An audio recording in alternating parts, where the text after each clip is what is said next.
d'alimentation, on mange, non? Voilà. Vraiment, c'est la routine. Je suis nutritionniste. Il faut écouter là-bas. Je suis nutritionniste. Je vais vous parler de l'importance de l'alimentation pour la peau.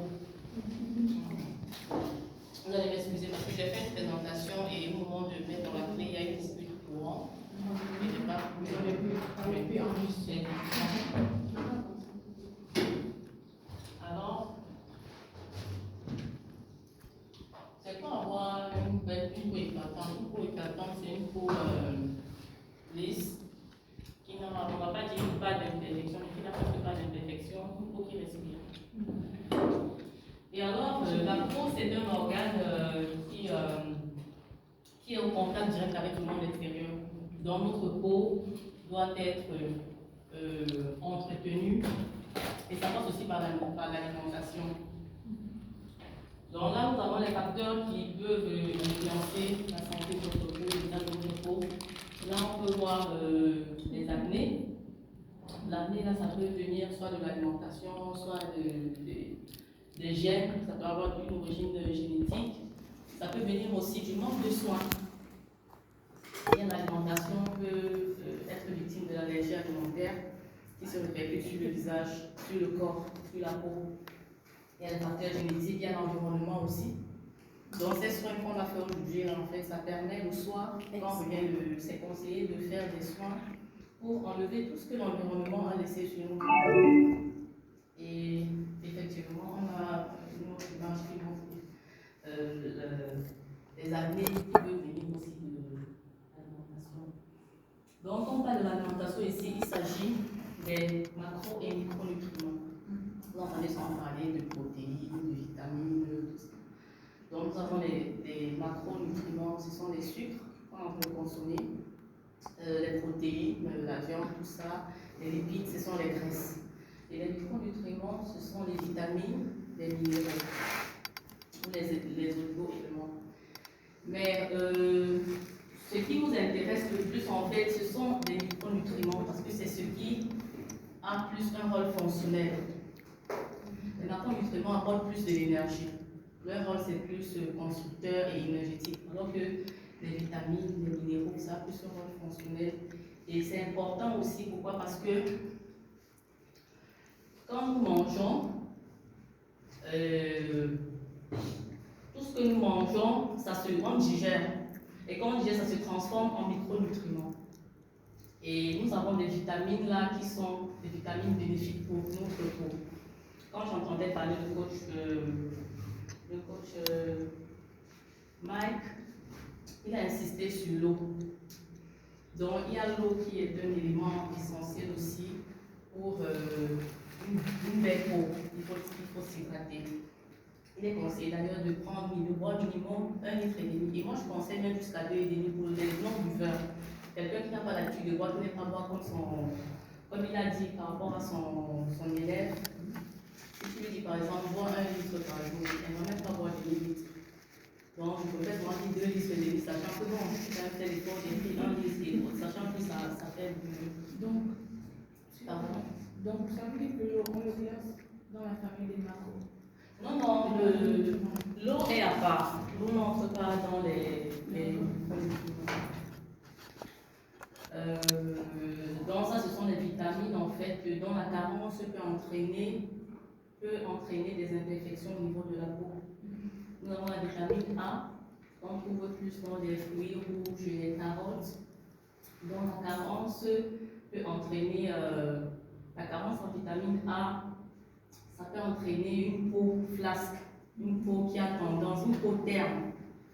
Nous avons la vitamine D également. L'absence de la vitamine D peut entraîner, peut faire que votre peau a vraiment du mal à se régénérer. Vous voyez souvent des enfants qui ont la carence, qui ont le rachitisme pendant leur peau. Et la peau, c'est l'organe qui manifeste le plus la déshydratation. Donc, si vous testez par exemple avec elle déshydratée, c'est sur la peau qu'on le teste. Donc voilà encore l'importance de déshydrater la peau. Nous avons la vitamine E également, qui est une vitamine très essentielle pour hydrater la peau. Quand vous avez la carence à la vitamine E, vous avez du mal à absorber tout ce qui est hydrique. La vitamine C qui a un effet éclatant. Et la vitamine B également qui a un effet protecteur pour la peau. Et nous avons d'autres acides que vous pouvez voir dans les produits cosmétiques. Le AHA, le BHA, tout ça. Donc ça, ce sont des acides glycoliques, salicycliques qui contribuent à rendre un teint éclatant, hyaluronique, etc. Alors, l'essentiel, en fait, c'est d'avoir une alimentation équilibrée. Pas d'excès, pas de carence, de manger vraiment équilibré, de s'assurer que vous avez tout ce qu'on a comme élément essentiel dans votre plat, de consommer suffisamment de légumes, d'agrumes et de boire suffisamment d'eau. Parce que la carence en eau, quand il parlait tout à l'heure, il a beaucoup insisté sur l'eau, vous êtes très important. Quand vous êtes très importante, quand vous vous déshydratez, votre corps ne peut pas régénérer, ne peut pas fonctionner normalement. Et on ne peut pas parler aussi de l'alimentation sans parler de sport. Comme lui aussi, vous ne pouvez pas parler de sport sans parler d'alimentation. Les deux vont ensemble. Donc, il y a certaines habitudes aussi qu'il faut adopter. Il faut pratiquer du sport. Il faut dormir suffisamment. Il faut éviter le stress. Je ne peux pas dire d'éviter à 100%, mais faire l'effort d'éviter le stress. Sachant que le sport, c'est une activité qui permet de lutter contre le stress. Le stress se reflète rapidement sur l'apparence, sur la peau également. Et donc, c'est ce que je peux dire concernant l'alimentation. Je pense que vos questions vont me permettre en fait de mieux détailler ce sujet-là. C'est quoi l'impact du stress sur la peau? L'impact, on peut développer encore l'impact du stress. C'est quoi le... En fait, quand on stresse, on sécrète en fait des hormones de stress qui fait que la peau n'est pas... La peau, ça donne des rides. Ça donne des rides. Donc, on conseille aussi souvent de sourire, de rire, parce que ça permet de libérer les hormones du bien-être qui agissent contrairement aux hormones de stress. D'accord? Ce sont des questions, on est déjà passé à l'étape des questions. Vous avez demandé les questions, non? J'ai posé. Ok. Donc, c'est un peu ça. C'est un peu difficile de ne pas être stressé en Afrique. Non, c'est tout ça, on t'a dit, le sport, de pratiquer le sport. Parce que quand on fait le sport, ça développe les hormones du bien-être, la dopamine, la sérotonine, ça vous permet de vous relâcher en fait. Quand on stresse, les muscles se contractent, les cellules, vous voyez, les cellules ne peuvent pas agir normalement. Parce que les cellules, en fait, les cellules sont vivantes. D'accord? Et elles ont besoin de... Je ne sais pas comment je sais ça. Elles ont besoin elles se régénèrent. Mais ces hormones de stress, là, en fait, ça agit, ça les empêche, en fait, de respirer. Pas de respirer, je ne sais pas comment je peux dire ça. De jouer leur rôle. De jouer leur rôle comme ça se doit.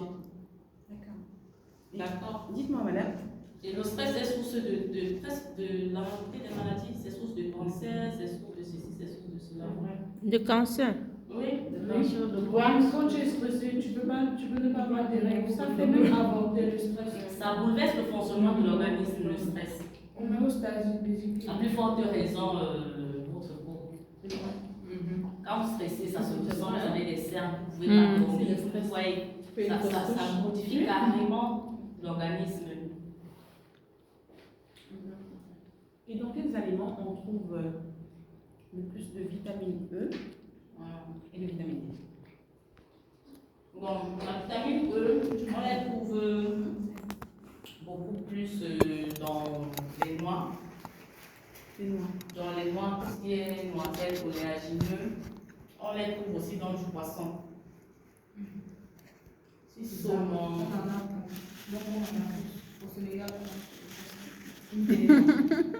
La vitamine D, on les trouve dans les œufs, le lait, la vitamine D, mais aussi quand vous exposez au soleil, pas le soleil du soir, le soleil du matin, parce que le soleil du soir est chargé en UV et c'est pas bon pour la peau. Le soleil du matin, ça favorise la synthèse, puis le soleil du matin, ça envoyer la synthèse De la vitamine de la D. vitamine D. Aussi, il faut éviter la carence en calcium parce que le calcium favorise l'absorption. Il ne suffit pas de manger. Après, si vous mangez et que vous n'arrivez pas à absorber ce que vous digérez, vous aurez des carences. Oui, c'est pourquoi le sport, ça favorise le bon fonctionnement des organes qui encourage ou bien qui contribue à une bonne absorption de ce que vous mangez. Bon, par exemple, moi, je suis sous traitement 6 mois de UV12. UV12. Oui, parce que j'ai une carence très, en tout cas, c'est vraiment en bas. Donc, je suis sous traitement pendant 6 mois. Maintenant, qu'est-ce que je peux manger? Parce que là, au moins, j'ai entendu qu'il faudrait se mettre au soleil, mais le soleil du matin de préférence. Donc, si j'avais pas entendu ça, je me serais mis au soleil à n'importe quelle heure, franchement. Maintenant, à part ça, en fait, à part les médicaments que je prends, c'est à intervalle régulier pendant 6 mois. Maintenant, qu'est-ce que je peux manger par rapport à ça? Parce que j'ai vraiment une carence. Ça agit sur mon corps et tout ça. Carence En vitamine D. En vitamine D. Vous avez une carence en vitamine D. Est-ce que vous avez vu un gastro-entérologue? Oui, mais Est-ce que vous mangez normalement? Non, je suis sous traitement aussi. Oui. Chez le gastro aussi, parce que j'étais vraiment faible. Donc c'est après qu'on a fait tous les examens et tout. Et maintenant, donc, au fur et à mesure, on a réglé. Maintenant, l'alimentation, je ne suis pas encore habituée à l'alimentation, mais je fais des efforts. Maintenant, sauf que là, j'ai vu que j'avais des problèmes musculaires. Je suis repartie à l'hôpital. Après, je suis allée chez le cardiologue. On a fait un bilan, tout. Maintenant, la vitamine D, là, ça fait plus de 1 an que c'est comme ça. Vous êtes en carence. C'est la seule carence. Vous n'avez pas de carence en minéraux? Non, bon, quand on a sorti, non, j'ai donné le truc à ma mère parce que je vais donner les résultats, sinon je vais vous montrer. J'étais à 17, je suis passée à 20 en 1 an, vraiment. Alors que le minimum, je pense, ça doit être, je sais pas moi. En tout cas, je suis loin du minimum, 3 fois en dessous du minimum. Ok, là il faut voir le gastro-entérologue si vous avez un problème de l'estomac.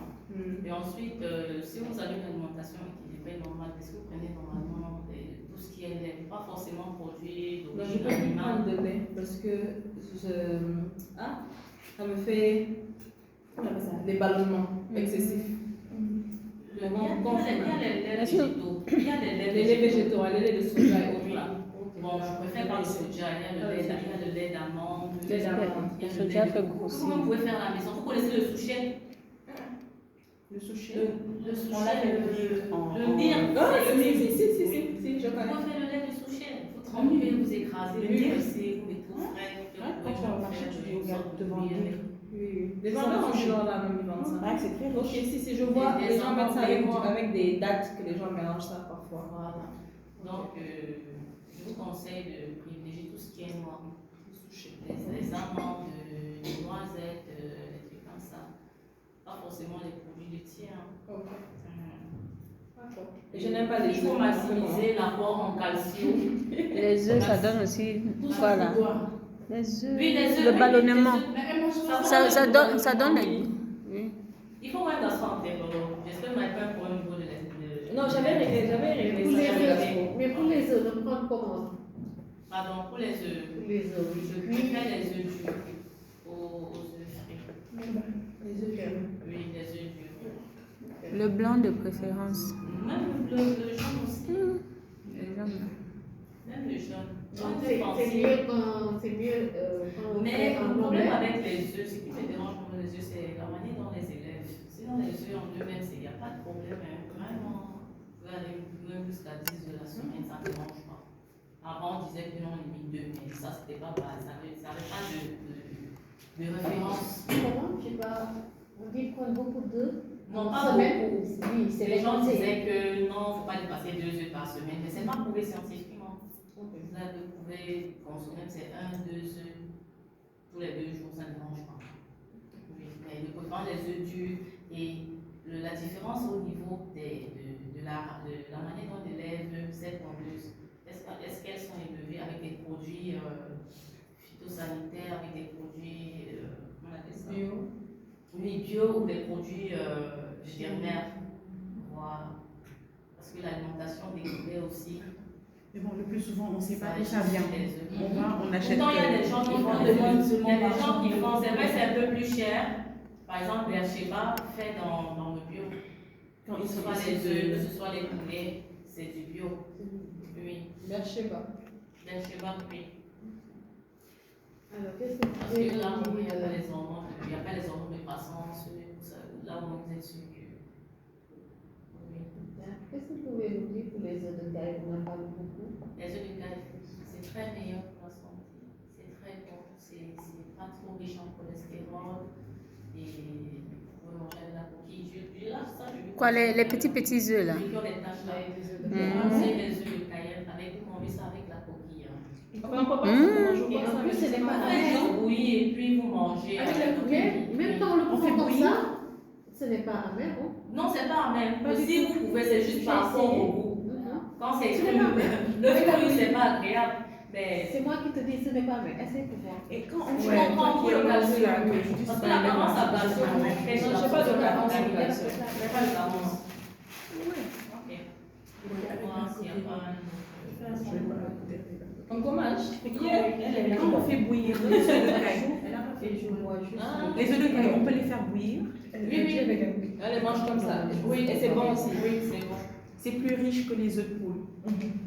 Oui, c'est plus Ouais, riche. c'est beaucoup plus riche. En fait, c'est meilleur. C'est meilleur en termes de quantité de matière grasse. Donc, quand tu prends juste la liquide, on met pas la coquille. Vous prenez toute la partie liquide. Je partie liquide, je bois. Ah Et oui. je jette le truc. J'ai courage. Maintenant, vous avez dit si je fais bouillir, je peux manger avec la Tu coquille. sais, j'ai hésité de le faire. Mais Il c'est y ça, a parce mon que époux vous qui avez me disait dit, non, ça ce va n'est pas pas amer. de J'ai essayé, mais vraiment, ce n'est pas amer. Ouais. Essayez pour voir. Non? Non. Si j'arrive. Mais là, il faut qu'on voit aussi comment est-ce que vous vous alimentez. Non, j'ai un problème d'alimentation, c'est ce que le gastro a dit. Est-ce qu'on respecte les 3 repas? Non, non, Et ça, ça, tu reviens, c'est même pas ça. C'est prends c'est ce que je petit mange déjeuner, le la fatigue. problème. Moi, je fais 2 C'est repas. quand je mange le problème. C'est ça, mais il faut que je sache, je fasse en fait, qu'on fasse un journal alimentaire pour voir qu'est-ce que vous mangez exactement. C'est que, bon, maintenant j'ai changé. Non, il y a pas de- Au début d'année, Non, non, non. le matin, c'était du pain avec du beurre. Du pain blanc et du beurre. Oui, C'est ça. non. Non, juste du beurre. Il n'y a pas d'apport en. Mais la plupart font ça, non? La plupart font ça. Oui, La avec du plupart. lait peut-être, du lait comme ça, c'est tout. Et à midi, du riz, tous les jours du riz, tous les jours du Au riz. Sénégal, au Sénégal. Et le soir, c'est le conseil. des frites, des pâtes, du couscous, du pain. Donc pain matin, pain soir. Si vous avez fait d'abord, vous avez d'abord laissé pain blanc. Non, j'ai laissé, mais c'est après, quand j'ai eu une crise, là c'est après. Maintenant, au fur et à mesure, c'est pas évident parce qu'on ne connaît pas tout ce qu'on doit manger. Dans toutes les maisons, durant c'est du riz. Donc, même quand on te dit de réfléchir, tu n'as rien en tête. Bon, maintenant, Vous pouvez manger du riz, mais vous savez, il faut mettre suffisamment, c'est-à-dire dans votre plat. Vous avez une moitié du plat, ce sont des légumes. si, maintenant je commence. Voilà. Parce que les gens, qu'est-ce qu'ils font? Ils mettent des légumes dans le plat, ils les mangent pas. Oui, oui, oui, oui. Maintenant, je suis très très exigeante. Par exemple, il y a des fois, je vais au restaurant, je lui dis, c'est moi qui m'a fait. Je dis, où sont les légumes? Elle fait son mafé sans légumes. Je dis, bon, donc dans ce cas, ne me sers pas ton mafé parce qu'il n'y a pas de légumes. Voilà. Maintenant, c'est devenu culturel. Les gens font beaucoup de plats sans légumes dedans. Sans légumes. Ou beaucoup de légumes et ils ne mangent pas. Juste, c'est les légumes juste pour la décoration. Ouais, Oui, bon, ça, c'est peut-être les maisons, mais dans les restaurants, eux, ils cherchent l'argent. En général, ils te servent le riz, le poisson. Et puis, si tu ne manges pas les légumes, on te dépose ça comme ça sur l'assiette.